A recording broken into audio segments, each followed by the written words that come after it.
Capítulo 1 C.S. Lewis, racionalista romântico, como os caminhos até Cristo moldaram sua vida e o seu ministério.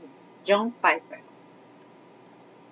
Para aqueles que possam estar questionando a razão de dedicarmos um livro a um mero mortal como C.S. Lewis, comecemos com um elogio de Peter Griffith, extraído de um capítulo intitulado The Romantic Rationalist, Lewis the Man, o racionalista romântico, Lewis, o homem.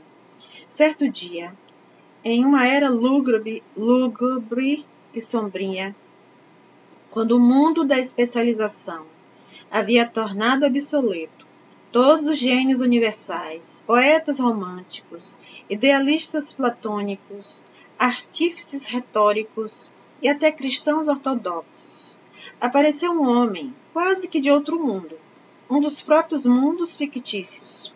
Era um homem ou algo mais parecido com um elfo ou um anjo. Um amador em todas essas coisas e, ao mesmo tempo, provavelmente, a maior autoridade em seu ramo profissional, a literatura inglesa medieval e renascentista.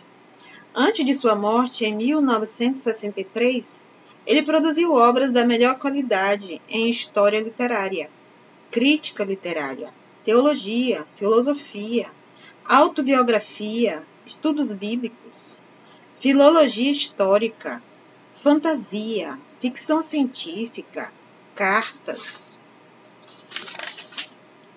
poemas, sermões, ensaios formais e informais, um romance histórico, um diário espiritual, alegorias religiosas, contos e romances infantis. Clive Staples Lewis não era um homem, ele era um mundo. São assim os tipos de elogios que lemos, repetidas vezes. Isso significa que deve ter havido algo extraordinário quanto a esse homem. E cremos que havia. Nesse 50º ano desde sua morte, muitos de nós pensamos que um livro assim consistiria em uma expressão pequena da nossa gratidão a Deus por ele, da nossa admiração por ele e do nosso desejo de que seus presentes para o mundo sejam preservados e propagados. Infância e escolaridade. Os vários autores deste livro apresentam fatos da vida de Lewis relevantes a seus temas. No entanto, permita-me fazer um resumo de 3 minutos de sua vida, para que continuemos com alguns fatos concretos. Lewis amava fatos concretos, do tipo que você quer nos alicerces de sua casa quando a chuva cai e a enchente vem. Lewis nasceu em 1898, em Belfast, Irlanda. Sua mãe morreu quando ele contava 9 anos de idade, e seu pai nunca se casou de novo. Entre a morte da mãe, em agosto de 1908, e o outono de 1914, Lewis estudou em 4 internatos diferentes. Depois disso, por 2 anos e meio, estudou com William Kirkpatrick, a quem chamava Grand Knock. Lá, seu ateísmo emergente foi confirmado, e seus poderes de raciocínio foram refinados de maneira extraordinária. Lewis disse: se jamais um homem chegou perto de representar uma entidade puramente lógica, esse homem foi Kirk. Mais tarde, ele descreveria a si mesmo como racionalista, aos 17 anos. Tornando-se a voz. Logo que seu racionalismo chegou ao seu auge, ele se deparou com um romance de fantasia de George MacDonald, Plantaste, A Terra das Fadas. Naquela noite, ele disse: minha imaginação foi, em certo sentido, batizada. Alguma coisa irrompeu nele, e que chamou nova qualidade, sombra brilhante. O impulso romântico de sua infância acordava de novo, só que agora ele lhe parecia real e santo. Aos 18 anos, tomou seu lugar na Universidade de Oxford, mas antes de poder começar os estudos, entrou para o exército e, em fevereiro de 1918, foi ferido na França e retornou à Inglaterra para se recuperar. Retomou os estudos em Oxford em janeiro de 1919 e, nos próximos 6 anos, conseguiu 3 menções honrosas em clássicos, humanidades e literatura inglesa. Tornou-se professor em outubro de 1925, aos 26 anos.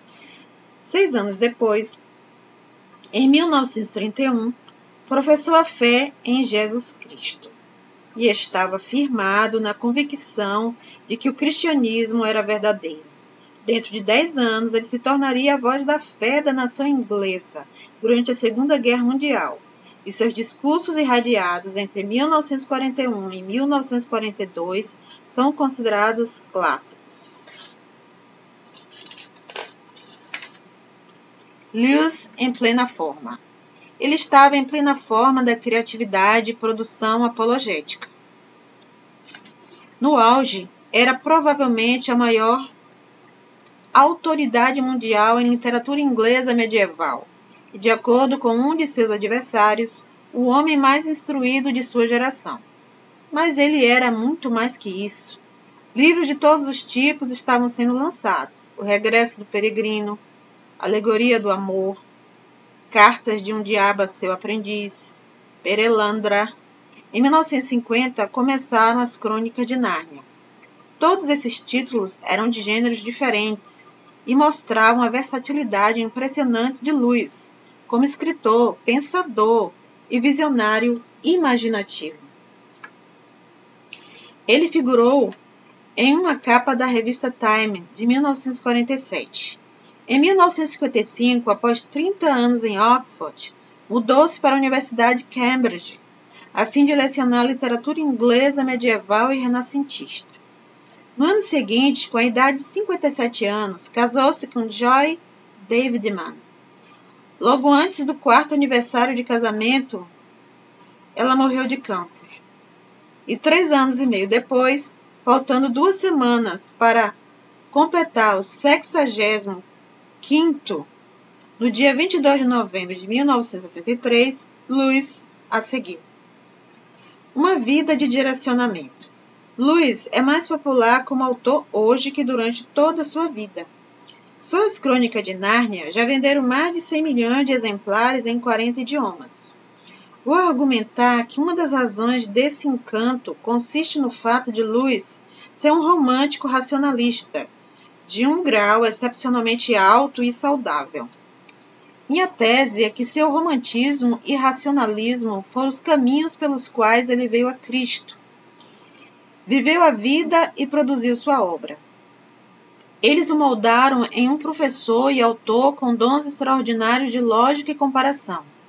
E com esses dons ele viveu a vida toda direcionando as pessoas para além do mundo, para o maior significado do mundo, Jesus Cristo. O romântico. Examinaremos primeiro seu romantismo, em seguida o racionalismo. E por último, como eles se uniram para levá-lo a Cristo e confirmar a cosmovisão, segundo a qual todos nós somos românticos racionalistas em nossa humanidade mais crua e verdadeira. Em agosto de 1932, Lewis sentou-se em 14 dias, escreveu seu primeiro romance, menos de um ano após ter professado a fé em Cristo. Ele escreveu ao amigo Arthur Greaves em 1º de outubro de 1931. Acabei de passar a crença em Deus para acreditar de forma definitiva em Cristo, no cristianismo. The Pilgrim's Regress, O Regresso do Peregrino. É uma alegoria de 200 páginas sobre sua peregrinação à fé em Cristo com o seguinte subtítulo: Uma defesa alegórica do cristianismo, da razão e do romantismo, coisa que ele então defendia, ser romântico, racionalista e cristão.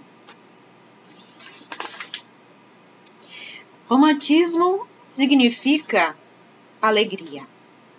Entretanto, 10 anos depois, quando da publicação da 3ª edição do livro, Ele acrescentou um prefácio de 10 páginas, pedindo desculpas por ter sido obscuro e explicando o que queria dizer com romântico. Afirmou: a causa da obscuridade foi o sentido particular dado ao vocábulo romantismo, sem que essa fosse minha intenção. A utilização da palavra, como ele alegou, descreve a experiência central deste livro. O que eu quis dizer com romantismo e o que presumo que ser compreendido na página do título deste livro era certa experiência recorrente, predominante em minha infância e adolescência, que apressadamente chamei romântica, pois a natureza inanimada e a literatura maravilhosa estavam entre as primeiras coisas que a evocaram. Quando se examina a descrição da experiência por ele referida, descobre-se seu caráter idêntico ao que ele, 10 anos mais tarde, na autobiografia, chamaria alegria. Surpreendido pela alegria, página 25, Lewis afirmou que essa alegria é um desejo não satisfeito, porém mais desejável que qualquer outra satisfação. Chamo de alegria, que aqui é um termo técnico e precisa ser agudamente distinguido tanto de felicidade quanto de prazer. Alegria, no sentido que dou à palavra, tem de fato uma característica, e só uma, em comum com os outros dois termos: o fato de que qualquer pessoa que já vivenciou vai querer novamente senti-la. Fora isso, e analisada apenas por essa característica, pode quase igualmente ser considerada uma espécie particular de infelicidade ou pesar, só que é do tipo que queremos. Duvido que qualquer um que a tenha experimentado vá trocá-la por todos os prazeres do mundo, se as duas opções estiverem a seu alcance. Mas a alegria nunca está ao nosso alcance, ao contrário, frequentemente do prazer. A experiência do romantismo é um anseio intenso. É diferente de outros anseios em duas maneiras. Em primeiro lugar, apesar do querer ser agudo e até doloroso, o próprio querer é de alguma forma sentido como um deleite. Esta fonte é melhor do que qualquer saciedade. Esta pobreza melhor do que qualquer outra riqueza. Há um mistério peculiar quanto ao objeto deste desejo. Pessoas inexperientes e a falta de atenção deixa que continuem inexperientes por toda a vida. Supõem, quando as sentem, que sabem o que estão desejando. Algum evento no passado, um oceano perigoso, uma sugestão erótica, uma bela campina, um planeta distante, uma grande realização, uma missão ou grande conhecimento, etc. Mas cada uma dessas impressões está errada. O único mérito que reivindico para este livro é que ele foi escrito por alguém que já provou que todas estas alternativas estão erradas. Não há lugar para a vaidade nessa afirmação.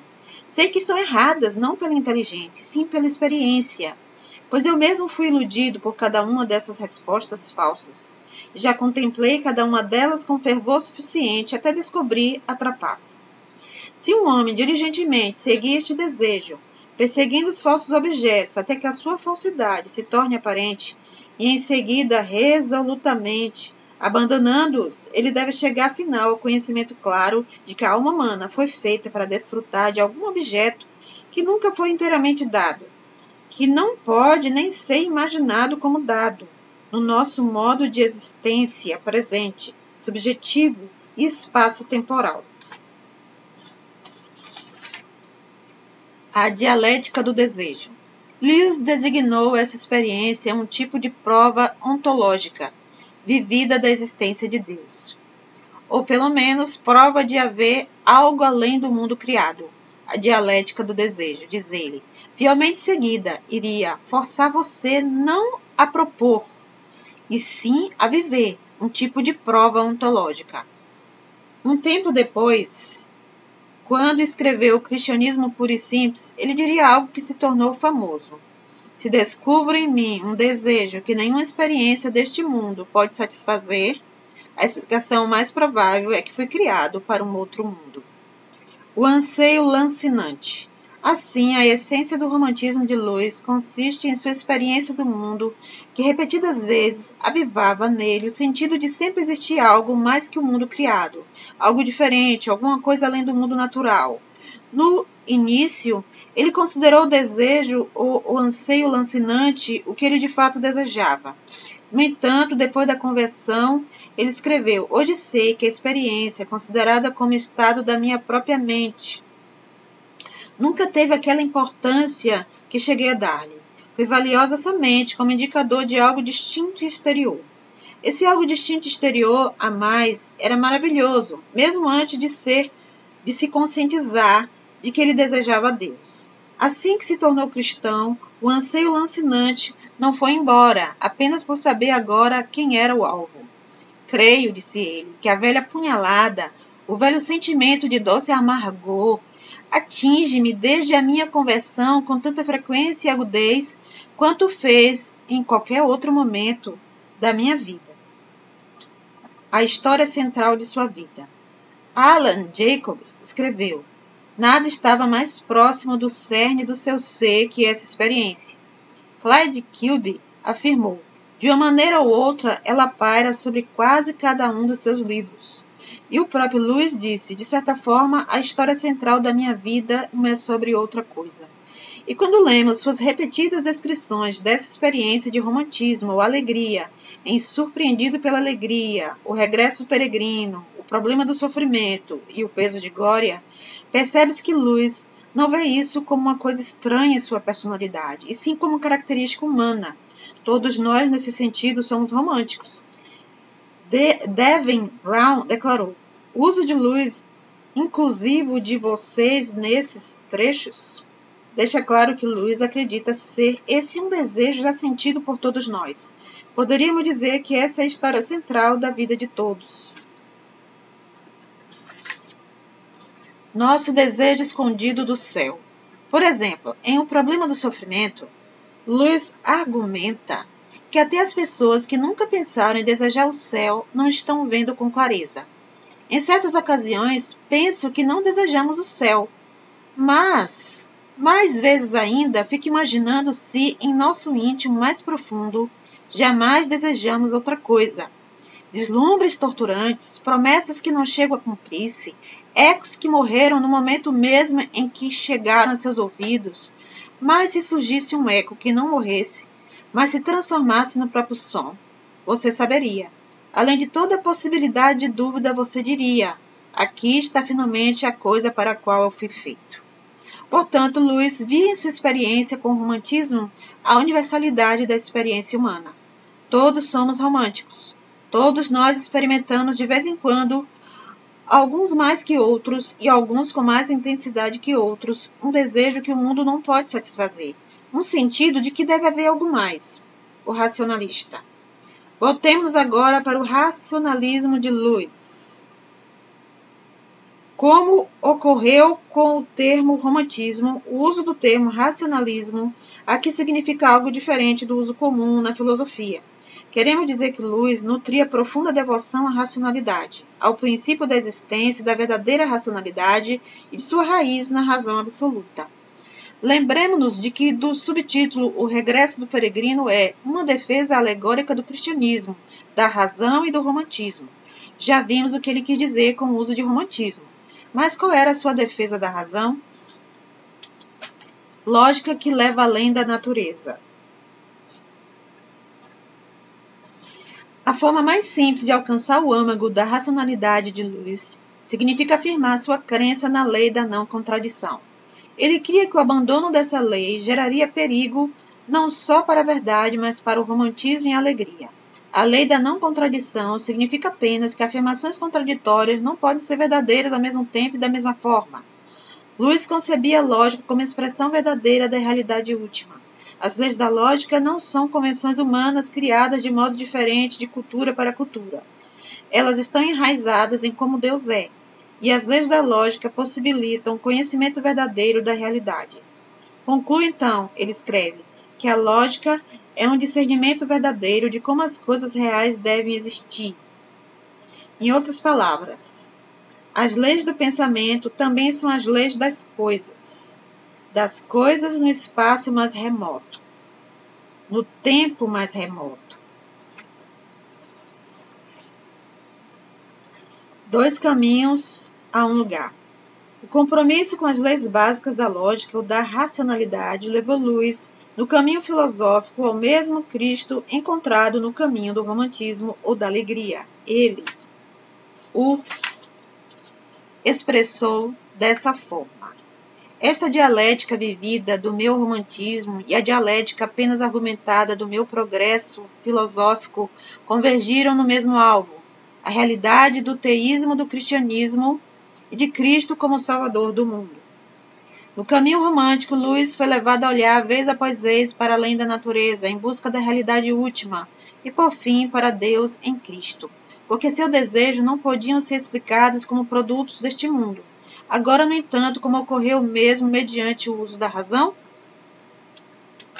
Ele olhou para a cosmologia filosófica e científica que emergia no mundo moderno e descobriu seu caráter autocontraditório. Se eu engolir a cosmologia científica como um todo, que exclui o Deus racional e pessoal, então não consigo encaixar o cristianismo. Mas também não consigo nem encaixar a ciência. Se a mente depende de forma completa do cérebro e o cérebro da bioquímica e a bioquímica, em última instância, do fluxo sem sentido dos átomos, não consigo entender como os pensamentos dessa mente deveriam ter importância maior que o som do vento entre as árvores. Para mim, esse é o teste final. Em outras palavras, as pessoas elaboram hoje uma cosmovisão que trata seus pensamentos de maneira idêntica ao vento entre as árvores. Aí chamam esses pensamentos de verdadeiros. Lewis afirmou ser essa uma contradição. O ateu usa a mente para criar uma cosmovisão que anula o uso da mente. A abolição do homem. É isso que Lewis quis dizer com o título do seu livro, A Abolição do Homem. Se não existe Deus como fundamento da lógica, também lei da não contradição e do fundamento dos juízos de valor, como justiça e beleza, o homem está abolido. Sua mente não é nada além do farfalhar das folhas, e seus juízos de valor nada mais que ondulações em uma lagoa. A rebeldia das novas ideologias contra o tal, a incondicionalidade dos primeiros princípios e, ultimamente, contra Deus. É a rebelião dos galhos contra a árvore. Se os rebeldes pudessem vencer, descobririam que destruíam a si próprios. Lewis compara a cosmologia ateísta ao sonhar e a teologia cristã ao despertar. Quando alguém está acordado, é possível explicar o acordar e o sonhar. Mas se alguém sonha, não tem a capacidade de explicar o significado de estar acordado. De maneira semelhante, a teologia cristã consegue abarcar a ciência, a arte, a moralidade e as outras religiões. O ponto de vista científico não consegue explicar nenhuma dessas coisas, nem a própria ciência. Creio no cristianismo como creio que o sol nasceu, não apenas porque o vejo, mas porque vejo todas as outras coisas por meio dele. Da razão ao cristianismo. Aqui está a descrição de Lewis sobre como esses pensamentos no caminho da razão o levaram a perceber a verdade do cristianismo.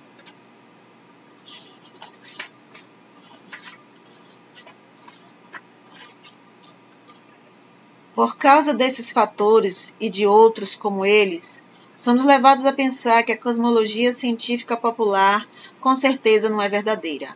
Algo como o idealismo filosófico ou o teísmo deve, na pior das hipóteses, ser menos falso por essa cosmovisão. Quando levado a sério, o idealismo acaba se revelando um teísmo disfarçado. Tão logo se aceite o teísmo, as afirmações de Cristo não podem ser ignoradas. E quando elas são examinadas, parece não haver a possibilidade da adoração, de uma posição neutra. Parece não haver a possibilidade da adoção de uma posição neutra. Ele era louco ou Deus? E ele não era louco. Vimos então como o romantismo de Lewis e seu racionalismo o trouxeram a Cristo. Sua experiência ao longo da vida recorrente, com anseio incapaz de ser explicado neste mundo, o levou além do mundo, até Deus e por fim a Cristo. e a sua experiência ao longo da vida com a razão e a lógica o levou a perceber que a verdade, a beleza, a justiça e a ciência não teriam validade alguma se não houvesse um Deus transcendente, a raiz de todas elas.